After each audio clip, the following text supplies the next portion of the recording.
But like he talks about like it's like feast. It's not feast or famine. There's not a finite amount of premises. Like why are you treating your friend like an enemy because he said something that's similar to what you're saying?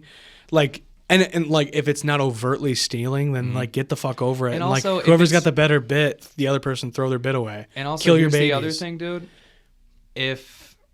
If your material sounds too much like another person's material, it's probably not that original to begin with. Or yeah, no doubt. Like Steve Martin, his book Born Standing Up, is probably the best book about stand-up ever written. That's not just like a book saying like here's how to do it. Yeah, and he talks about like comic originality was what he wanted, and he's like, so about 3 years into my act, I threw out everything that even sounded a little bit like something I'd heard before, and he's like, I lost most of my fucking act. Yeah.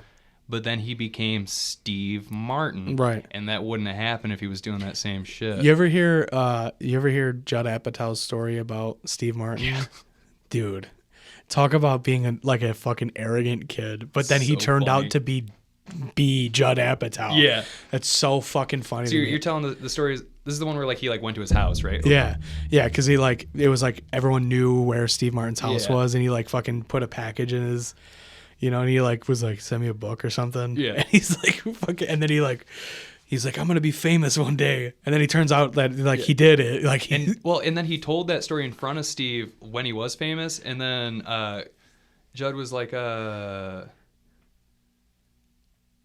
he said something like, yeah, and I just asked you to like mail it to me, and they all turned to Steve, and he was like, the only thing that I'm remembering is it was the Judd Apatow. Oh, that's right. Yeah, the Judd Apatow is how he signed it.